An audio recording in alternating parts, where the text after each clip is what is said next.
Yeah, I can do this. I love it. All right, everybody, how's it going? Today is July 18th. It's a Thursday. Welcome to episode 5 of the podcast. Kevin, how we doing? We're doing good. I'm doing good. Well, first of all, we have new mics, so just let us know if they sound better. Yeah. We got them on. Well, Joe got them on Prime Day. What else did I you got get? a lot on Prime Day. What did you get? I got more of the electronic cups Okay. for more cupping, so we can do a lot more cupping. That was actually a good deal. So I think for the 4 cups, I probably saved like $50. Okay. So I felt good about that. Well, how do you feel about these videos saying that Prime Day is a scam, and they just jack up the prices right before, and then they discount those prices? I think that like I definitely feel that like as I'm like searching for things, it's like this is not, you know, as much of a sale for this particular item as others. But I do feel like I was talking to a couple people, and what they would do is they would like maybe do some like window shopping beforehand, and they would put everything in their cart, and then they would see, okay, how much cheaper is it on Prime Day versus not on Prime Day? Because I could see they changed the numbers a little bit, and that's kind of like, you know, they're trying to do their best to make you feel like you're getting a deal. It's but kind of like Black Friday, I feel like, where as of recently, I remember when I was a kid, and then you go on Black Friday shopping, and it's like you line up outside for these massive deals that are actually deals. Whereas now it's like they're giving you maybe 10%, 20% off what they're supposed to be. But is there a percentage that you feel like if it's that much discounted, then like I gotta get it? Like if something's like 7% off, 10% off, that doesn't move the needle for me. I feel like the numbers like maybe 30% off, and better, like 20% off. You can find 20% off on a lot of things, just on different sales days. But like if I see something that's like 30-40% off, I feel like I'm getting a deal. So I might be more inclined to jump on it. The number for me is probably 40%. 40%. What do you know? Like Page is a different number because Madison is like 20%. I'm like, it's always 20% off. I know, that's like those Bed Bath and Beyond coupons that like everything's always 20% off, because like I don't know if anybody ever went shopping at that store without one. You know.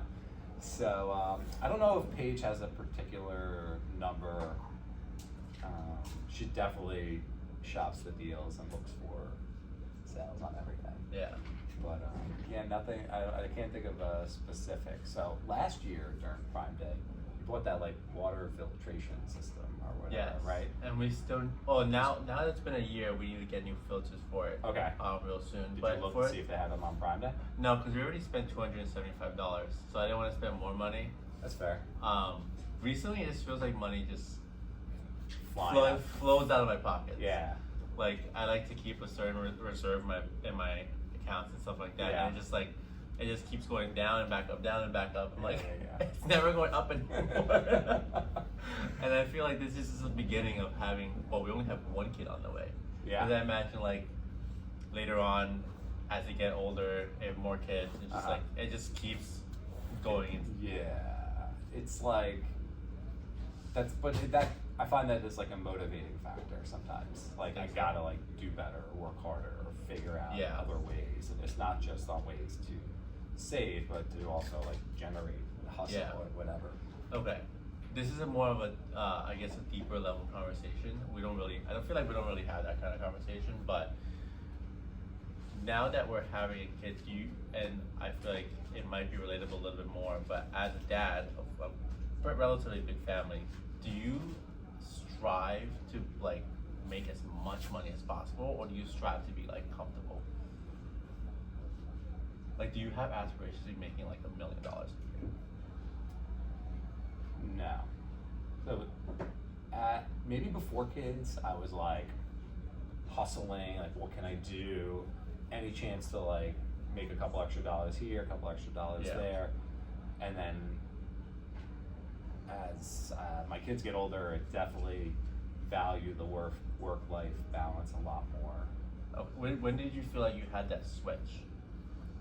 maybe this sounds silly, maybe this is silly, maybe it's not, but when the boys started playing t-ball, and the first year they played, I didn't make it to that many games. Okay. And I was because you were here a lot. Because it was here. It was more their schedule didn't line up with my schedule, and then the following year it lined up a lot more with my schedule. So definitely, the work-life balance matters. Yeah. A lot. And like obviously they're not going to be able to voice this when they're 7. I feel like, but I ran track. I played volleyball even when I was a kid, and my dad was so busy. He never came to any of my races or any of my games. Like, I don't have a single picture with him. Yeah. And I don't resent him for it, but it's definitely would have been nice if he was willing to like give up a day of work. Yeah. To be at one of my races or one of my games. Yeah. That is definitely a priority of mine. Yeah. And I'm not just saying that for this, like, because we're talking. Yeah. It is like a big priority of mine.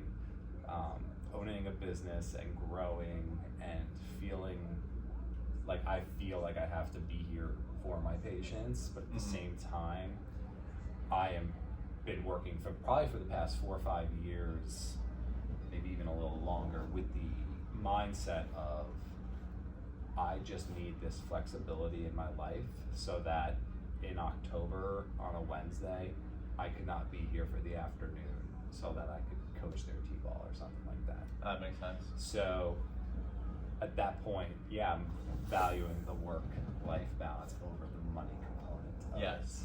it.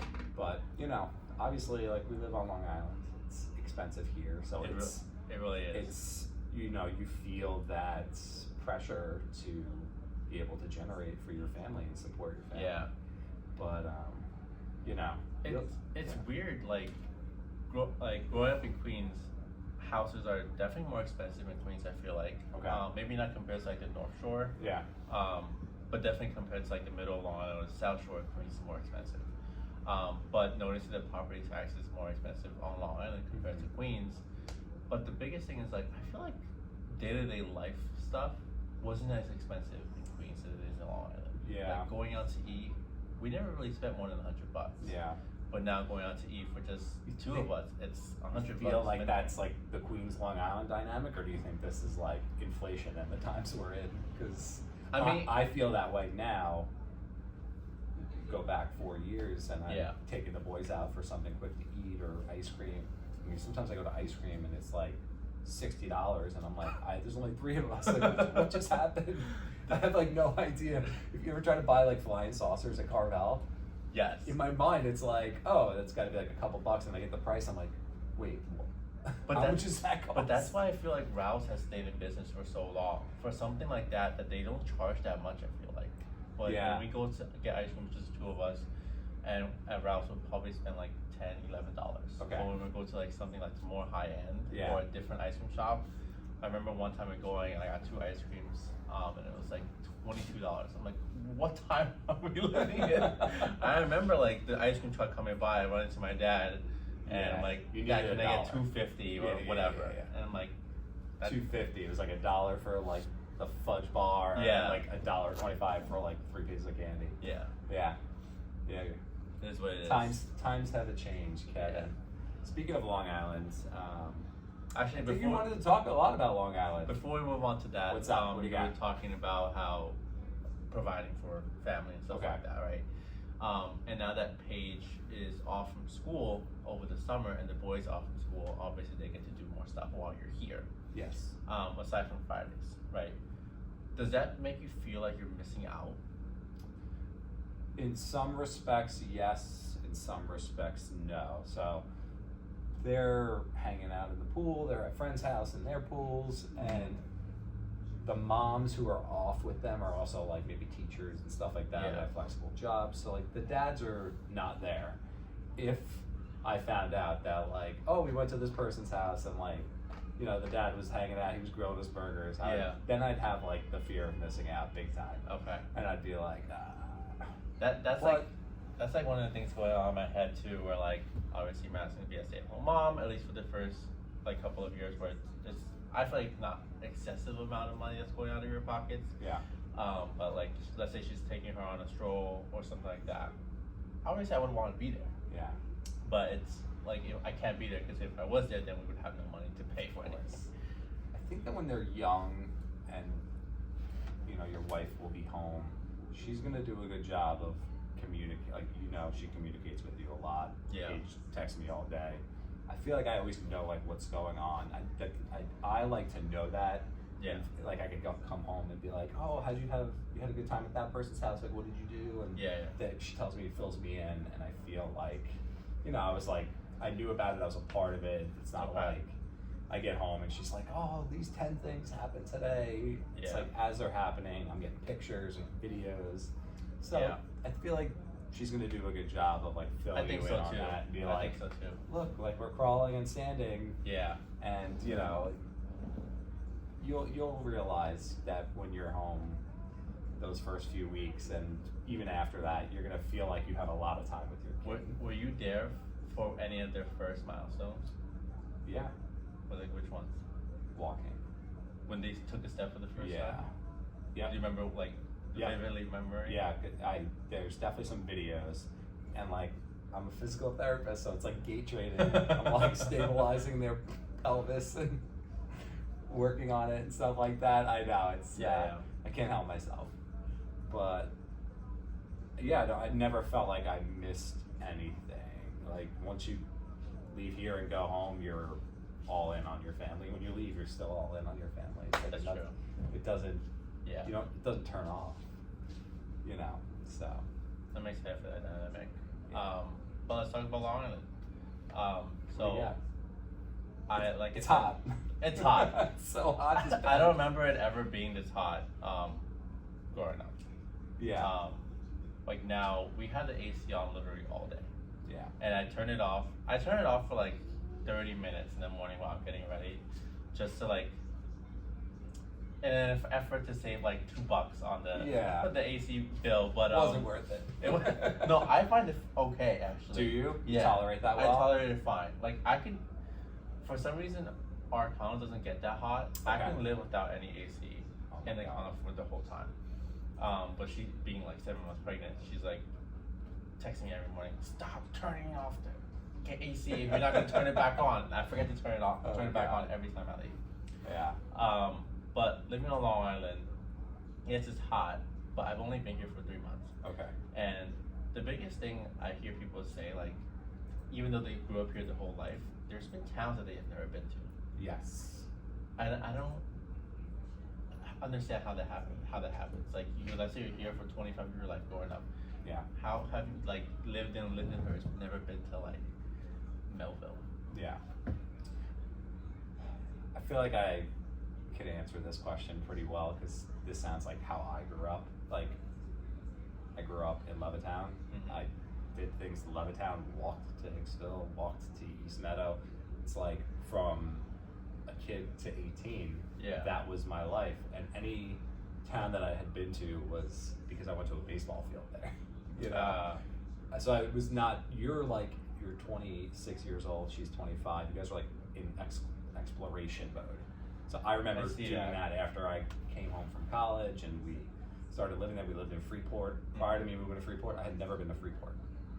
I see what you mean. And it's like, oh, you're on the water, you got the nautical mile, you have all these things. I had never been. So now it's like this whole new thing. And then you start hearing and talking to people and they're like, oh, there's this great ice cream shop in Comac. And I'm like, let's go to Comac and get some ice cream. That's also like the thing where like, there's like, we see on TikTok where there's like a good restaurant or a good dessert shop or a good coffee shop and they're just spread out throughout the whole island. Yeah. And having to go to one of these places that you actually like, it's like 30 minutes, 35 minutes one way, and then coming back, it's like, was that worth it? Yeah.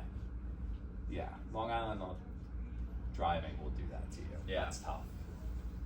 Would there be somewhere that you would, if you were to leave Long Island, where would you go? Definitely somewhere, obviously, south. I've always liked the idea of like San Diego, California, left coast. Is San Diego considered south? This is the next question. Southern California. But when I think south, I think like, hold on, I need to think about this. You think Florida? I think Florida. I think Texas. I don't know if Georgia's considered south. Yes, definitely south. I would consider Tennessee south. I would consider like wait, hold on, where's Arizona? I need to ask Maddox where Arizona is. But like, I know we gotta basically along the okay. But not including the ends. Interesting. But only like the what middle makes of the you south. think that? Because that to me considered east. Like Florida is like east coast, and then California is like. Of course. But then can you consider Florida both east and south? Of course, why not? Southeastern Conference, SEC football, college football. Let's go. It's like, yeah, so both of those things can be true. Like, we are not just in the north, we're in the northeast. That's fair. Right? Okay. So, I just think that, I think I get what you're saying, but, like, in terms of, like, what am I calling it south for? Like, climate. It's, like, super hot and everything, so, like, but I'm surprised Georgia climate's similar to Florida climate. I'm surprised you're saying that then, because you're literally have a panic attack when our AC's at 72 degrees. They have air conditioning in San Diego. But not when you go outside. I mean, what we're dealing with right now is like the humidity. So if you ever been, I've been to like Mississippi in September and the humidity's off the charts. It's like miserable to, like, you have to be in the water or like you have to be inside. Okay, I see what you mean. So those dynamics exist everywhere. I think like just trying to remove the humidity component, the heat is not, it's not the heat, it's more the humidity that does it for me. So, okay. But yeah, I think San Diego. What about you? I think I would definitely pick one of the Carolinas. The next one that we want to do is pay off the condo, and then so I'm giving you like a 5-year notice. But after that, we'll definitely buy land and then build a house. Okay, love it. Either in the Carolinas. Well, if I'm in the Carolinas, then I wouldn't be here. Yeah. But depending on where we are, like financially, I wouldn't mind building a house in West Point, Connecticut. Okay. I can come back here still when I think. You already did that. You've already done that commute before, right? So it's not that big of a difference. But when you live in West Point, I think you live by the water. Okay. So at that point, maybe I'll have a boat, and then I can just come across. There you go. Actually, I wonder if I would actually make it work faster. You would definitely be on time. No, so then I would have. You mean like the time wise, like boating versus driving? You mean? Well, I would have to boat to a dock and then drive from the dock to Massapequa. But Massapequa's in the South Shore. No, dock in Huntington. I'll come pick you up. That's it. Do you think that would be faster than when I lived in Stanford and drive all the way around? It would be close. Yeah. It would be close because the boating, there's a lot of like slow spots, and then you can take it. Well, and then so it's like from land to docking, and then from me picking you up from there to here. Yeah. It's like would probably be similar. It'd be fun. It would be fun. It'd be a good time. But I think like I would be terrified to be on a boat by myself. Really? Have you been on a boat by yourself? I guess not. But I don't think that would bother me once I felt competent on a boat. Like, okay. Hey, I know all these things I need to do. Yeah. Like, do I have the life skills required? Yeah. Something happened, then that's another conversation. But like, just in terms of like operating a boat, like if I felt comfortable enough doing that, then being on the boat by myself would not be something that I would worry about. Okay. But yeah. Oh, well, I'm also picturing like winter time. The sun comes up a little bit later. Well, yeah. And then it's dark at 6:30, and I'm taking the boat out, and I'm like, I can't see anything. I love how you have a boat in your future. This is great. I've never heard you talk like this because you're so scared of the water. When we were in Maine, we were on a sailboat, and then the guy, I was asking him how much this boat cost, and he's like, honestly, the cost of the boat is negligible compared to like the maintenance. The maintenance, yes, of course. But he told me how much it was. It wasn't that bad. I don't know how to swim, and I'm terrified of the water. But they have life jackets. They have life jackets, and it's interesting because mentally the water intrigues me. Like I do want to be inside the pool at all times. I do want to be on in the ocean and stuff like that. Mm-hmm. But I also can't do it. Okay. Which is weird. Yeah. Like I want to go. Wait, which one's the one where you go where you're holding onto something and then you're in the water, attached to the back of a boat? Oh, like water tubing. Yes. Yeah. Yeah. That's fun. That's fun. I want to do that so bad. That's a great time. But I'm also like, if I fall in, or I'm gonna fall in, like, all right. What's underneath me is kind of terrifying. I understand that concept. I think about that sometimes when I'm there, but I never let it like stop me from doing it. Okay. But water tubing is so great, but like I've gotten thrown off and like ribs hurt for 2 weeks. And well, I heard that when you like hit the water, it's like hitting cement. It can be. It really depends on like what's going on. Yeah. So, you know, it's like you hang on for dear life, and then I think once you're like going, you just have to let it happen. If you resist that, that's when you get hurt. I think I would tense up. Yeah, definitely. Okay. Well, that was some good conversation. It was. Some good Long Island family fun. Let's talk about physical therapy, because that's what we're here for. Okay. We're going to skip the question of the day, since the question of the day, you know, involved me and camping and whether I would survive or not. So, you know, we don't need to touch on that. I already saw what everyone thinks about me on the board. So, I don't feel any way about it, because that whatever I was doing was not camping. That was not but camping. I'm on the same boat as you were. I literally said to you, I said, I feel like I can last at least 30 days. 30 days? Yes. So more than 7. 100% more than 7. Interesting. I feel like, I don't know, I feel like that like basic survival instincts that like is innate in us would like kick in, and you'd be like, let me figure this out. But yeah, I think so too. Everyone thinks that I would like die in a day, so we don't need to talk about that. We're gonna talk about physical therapy, and this question, it's not gonna be a question, it's really more of something I've been observing lately in the office. I feel like there's been really a big kind of uptick in arthritis, osteoarthritis in the knees, and I always like to talk about this because I always feel like people think, oh, I have this arthritis in my knees, it's this degenerative wear and tear over time, and there's nothing you could do for me, physical therapy, I need a knee replacement. And then I get, patients are coming in and we work on, you know, what I always say, like working on the outside to make it a better environment for the inside. Yeah. And then patients are like, wow, I feel better, move better, function better. And this idea of my knees are arthritic, the only thing that's gonna help me is a knee replacement, is kind of thrown out the window. So right now, I feel like we have like a good influx of patients who are experiencing that, and we're giving them, you know, pretty good outcomes. Yeah. What do you think about that? I think I agree with you.